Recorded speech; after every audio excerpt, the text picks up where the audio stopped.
On December 31st in Walker County, Alabama, while most families were waiting for the new year to begin, a 4-year-old boy disappeared. Not late at night, but while the day was still coming to an end. Johnathan was last seen playing near his father's home. No one saw him run after anyone, and there was no sign that anything was about to go wrong. More than 161 volunteers and 126 first responders joined the search, along with drones, K-9 units, and helicopters. But for a 4-year-old child, every passing hour became a race against time. 2 days later, his body was found in the woods, nearly 2 miles from where he went missing, a distance many found hard to believe, especially for a child so young. The family's dog was found alive near the body. It did not explain what happened, but its presence made the loss even harder to accept. Preliminary autopsy findings showed no signs of violence or assault. The cause of death was believed to be hypothermia, a deadly risk in cold outdoor conditions. One small detail stood out. Johnathan was reported to have removed his shoes. That alone can cause the body to lose heat much faster in the cold. Johnathan's father, Johnathan Boley, was later arrested on separate charges. Police stressed that those charges were not connected to the child's death. Why it matters. This was not a typical homicide case, but it shows how a delay of just a few hours can lead to a tragedy that cannot be undone. Before talking about the distance, before talking about the woods, we need to pause for a moment to talk about the child at the center of this story. His name was Johnathan Everett Boley. Family called him John, 4 years old. Family members described Johnathan as an energetic, curious child, the kind of child who always wanted to be outside, to explore the world around him. He loved playing outdoors, and he was very close to the family dog. At the time of the incident, Johnathan was in Alabama, staying with his father during a visit under a legal custody agreement. His mother lived in Florida. Based on confirmed information, this was not an unusual visit. There were no prior warnings, and there were no reports indicating serious family conflict at that time. And this is an important point to emphasize. Up until the moment Johnathan disappeared, there were no signs that a tragedy was about to occur. That is what makes this case so difficult for his family to accept. This video was created to recount the case of Johnathan Everett Boley based on publicly verified information. We believe stories like this deserve to be told carefully and responsibly. If you are interested in missing person cases presented with accuracy and respect for the victims, please consider subscribing to the channel to follow future reports. Now, let us return to that fateful New Year's Eve, December 31st. The morning and early afternoon passed like any other day. There were no reports of anything out of the ordinary. According to confirmed information, Johnathan Everett Boley was outside near his father's home, playing with his older brother, who was about 6 years old, and the family dog. This is an important detail that needs to be clear from the beginning. Johnathan was not alone when he went outside. He did not wander off by himself at the start. He was playing in a familiar area with a close family member. At some point, Johnathan moved out of the adult's line of sight. There is no evidence that he was called away. There is no confirmation that he ran after anyone. There are no signs of an argument or panic. According to reports, the older brother was the last person confirmed to have seen Johnathan Everett Boley. This does not imply blame. It simply establishes the last known moment when Johnathan was seen safe. In many child disappearance cases, the last seen moment is often very ordinary. No noise, no warning. And it is that very ordinariness that makes situations like this so dangerous. When Johnathan did not return after some time, the family began searching the surrounding area. But by then, daylight had already begun to fade. And for a 4-year-old child, every minute after sunset reduces the chances of being found safely. A call to police was made. From that moment, an ordinary afternoon officially became an emergency search. By the time the missing child call was placed, the sun was already close to the horizon. In child search cases, nightfall is always the worst-case scenario. Visibility is reduced to only a few feet of flashlight beam. Drones struggle to detect heat signatures as ambient temperatures drop quickly. K9 units also face greater difficulty as scent trails are dispersed by moisture and night air. As a result, a search may continue, but its effectiveness drops sharply after dark. And there is another factor that investigators find especially concerning. In cases involving lost children, the absence of early physical clues, such as a dropped shoe, clothing, or clear footprints, is often a bad sign. Because it means the direction of travel cannot be determined, the search area must be expanded. And time becomes divided, while a 4-year-old child has very little ability to withstand an unfamiliar environment. Local police responded to the scene quickly. The area around the home was searched first: the backyard, nearby paths, and open ground. There were no results. The search was expanded. Volunteer teams were mobilized. K9 units began tracking scent. Drones and helicopters swept the area from above while there was still enough daylight. But the terrain was not on their side. This was an area of dense woods, uneven ground, poorly defined paths, and small creeks that could become dangerous after dark. For a 4-year-old child, these conditions do more than cause disorientation. They drain energy and body heat very quickly. When night fell, temperatures continued to drop. And with every passing hour, the nature of the search changed completely. It was no longer about finding a lost child. It became finding a child alive. Search teams worked through the night. Flashlights swept across tree trunks and brush. Johnathan's name was called out into the darkness, but there was no response. No indication that he was nearby. By the next day, the scale of the search continued to grow. Hundreds of people took part, from law enforcement and rescue personnel to local residents who left their jobs to help. The number of searchers was large, but it is not always an advantage. More than 200 people were involved in the search. That may sound positive, but in real-world investigations, too many people can unintentionally disturb potential evidence. More people doesn't always mean better results. Hundreds of acres of woodland were searched. But what concerned investigators most was this: no clear clues were found, no shoes were located, no clothing was recovered, no personal items led directly to Johnathan's location.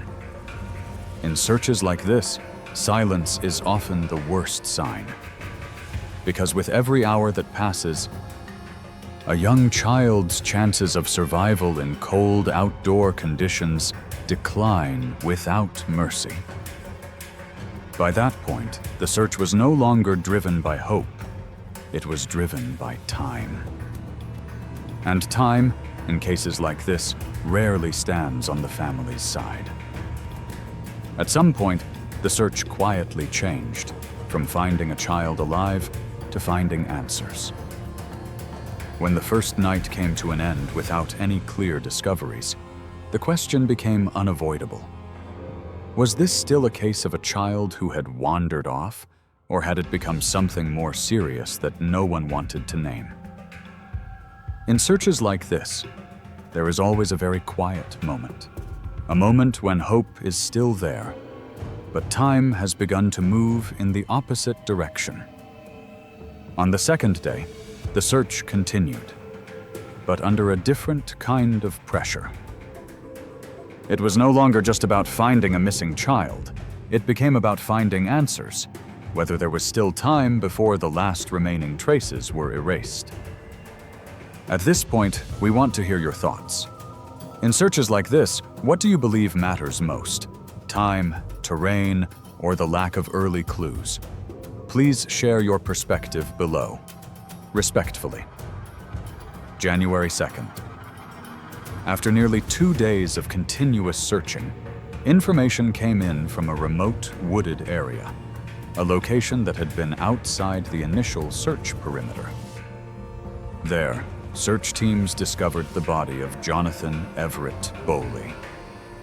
The location stunned many. The body was found nearly 2 miles from where he was last seen. Not along a main road, not near a residential area, but deep in the woods, in a section of terrain that was difficult to access. For a 4-year-old child, that distance is not easily explained by a single wrong turn. Near the location, the family's dog was found, still alive. Some volunteers later said the dog appeared to remain near that area. That detail spread quickly, and it deeply moved the community. But investigators were careful. They did not describe the dog as a guide. They did not put forward theories beyond what was actually observed. In the official record, this was simply a detail from the scene, not an explanation.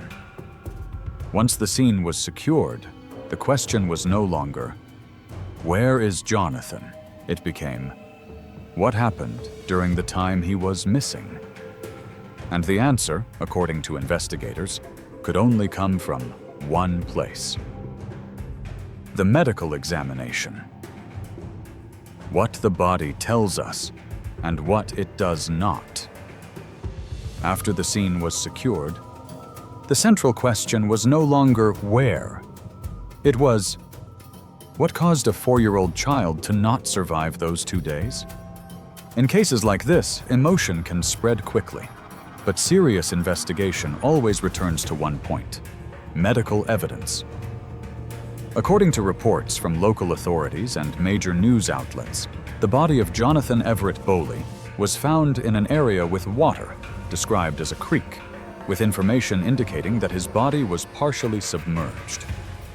That detail can easily lead people to a simple conclusion: drowning. But authorities made one important point clear: drowning is not suspected as the cause of death at this preliminary stage. Instead, the initial examination pointed in a different direction. In widely reported updates, officials stated that the preliminary autopsy found no signs of trauma and no indications of assault.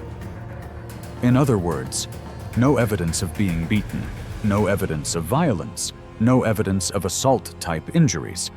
Based on those findings, the preliminary determination of the cause of death shifted toward environmental factors. According to information from local investigators and the coroner, hypothermia was identified as a possible or suspected cause of death in the preliminary report, with officials emphasizing that this is not yet a final conclusion. This point matters for viewers, because hypothermia is not like the loud causes people often think of, such as violence. It usually arrives in a much quieter way. In cold, damp conditions, especially at night, a child's body loses heat faster than an adult's. And when the body begins to lose heat, vital functions do not shut down all at once. They decline gradually. Fatigue, shivering, reduced awareness, disorientation, and eventually exhaustion. Another detail drew attention because it is very small, yet potentially significant. Sources reported that Johnathan Everett Boley had removed his shoes before he was found. Those hours were not recorded by cameras, had no witnesses, and cannot be fully reconstructed. That gap is one investigation cannot fill with assumptions. To understand what may have happened, this case has to be viewed through the lens of survival, not crime. For young children, orientation skills are not the same as an adult's. A 4-year-old child does not yet have a stable internal mental map. When disoriented, children often keep moving rather than stopping to wait for help. In a forest environment, following even a small cue, light filtering through trees, an open patch of ground, or the sound of running water, can lead a child farther than expected. Weather adds another layer. Nighttime temperatures drop quickly. Humidity remains high. A child's body loses heat faster than an adult's. Once hypothermia begins, the impact is not limited to feeling cold. It affects the ability to think, the ability to make decisions, and the ability to recognize danger. A small detail, such as removing shoes, can accelerate this process dramatically when combined with cold ground, wet soil, or water. And most importantly, hypothermia does not create a dramatic moment.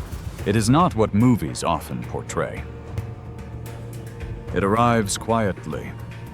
This helps explain why a child can travel farther than expected, and why, by the time he was found, there was no opportunity to return. When these questions are placed side by side, one thing becomes clear.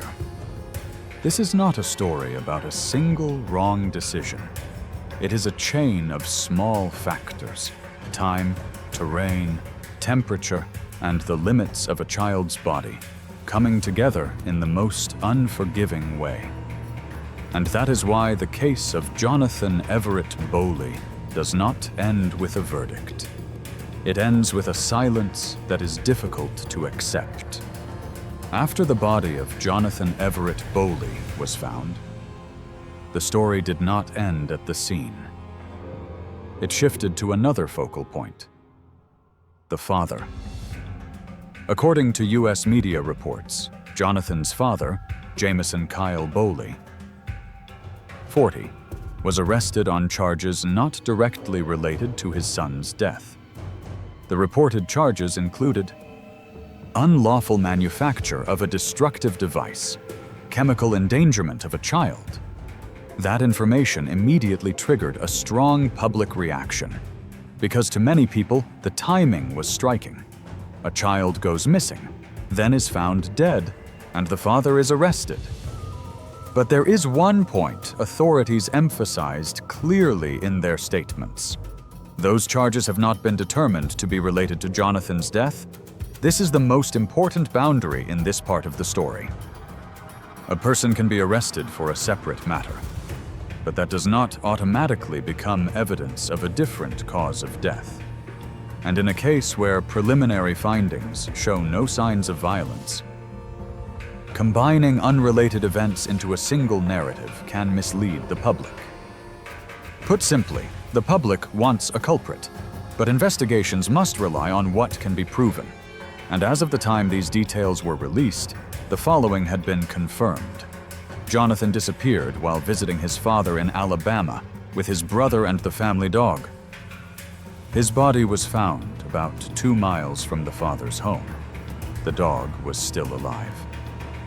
Preliminary findings point toward hypothermia and state that drowning is not suspected, with reports noting that his shoes were removed. The father was arrested on separate charges. Police emphasized there was no direct connection to the child's death. For that reason, this part of the story must be told in the most straightforward way possible. There are details that are shocking, and information that invites speculation. But the responsibility of credible reporting is to keep everything in its proper place. Facts stay with facts. When all of the known facts are set in order, when preliminary examinations show no signs of trauma or assault, when the reported cause of death is suspected hypothermia, the story still does not end with a final conclusion. Because as of the most recent updates, local authorities have stressed that any official conclusion remains dependent on additional testing, including toxicology, and that the final report is still pending. So what is it that continues to haunt so many people about this case? because not every tragedy requires a perpetrator. Sometimes the most dangerous thing is the combination: terrain, time, temperature, and the limits of a child's body. Nearly 2 miles in the woods may not look significant on a map, but for a 4-year-old child, it is a distance large enough for everything to change. Enough for the light to disappear. Enough for the body to become exhausted. Enough for the right choices to become difficult to make. And after the tragedy, the community responded in a very human way, not with speculation, but by sharing the loss. In Florida, where his family lives, prayer services and memorial gatherings were held for Johnathan Everett Boley. In local news reports, his mother publicly expressed gratitude to those who took part in the search and offered their support. And according to People, the funeral was scheduled for January 10th, 2026. A date that reminds viewers this is not just a news story, but a real family laying a 4-year-old child to rest. On the investigative side, the message has remained consistent. Preliminary examination. No signs of violence. The reported cause of death is suspected hypothermia, but it is not yet a final conclusion. Case files and findings will continue to be processed according to procedure. Some sources note they may be forwarded for further review. The story of Johnathan Everett Boley does not end with a verdict. It ends with a reminder. In the woods, in the cold, in the dark, time does not stand on the side of children. Sometimes, being delayed by just a few minutes is enough to lose every chance of coming home. Update: Jan 2026. Preliminary findings indicate hypothermia as a possible cause of death. The final medical examiner's report is still pending. This case does not leave behind a clear perpetrator, but it leaves behind very specific lessons. First, with young children, time is the deciding factor. In a forest environment, just a few minutes without supervision can allow a child to go farther than anyone expects. And once darkness falls, every mistake is magnified. Second, familiar terrain does not mean safe terrain. An area that feels close to home can become dangerous very quickly when light disappears, temperatures drop, and a child loses direction. Third, the absence of violence does not mean the absence of risk. Tragedies like this do not require a criminal act. They occur when small factors stack together in a short period of time. Johnathan's case does not teach us who to blame. It reminds us what must be done so that another story like this does not have to be told. If you have stayed with us this far, take a moment, just one quiet moment, to think about Johnathan Everett Boley. A 4-year-old child who never had the chance to grow up, never had the chance to make it home, and never had the chance to hear another New Year's wish. And if you believe stories like this deserve to be told carefully, without sensationalism, without speculation, please consider subscribing to the channel to continue following real missing person and investigative cases. You may also leave a comment below to share your thoughts on how tragedies like this might be prevented in the future. We'll see you in the next story.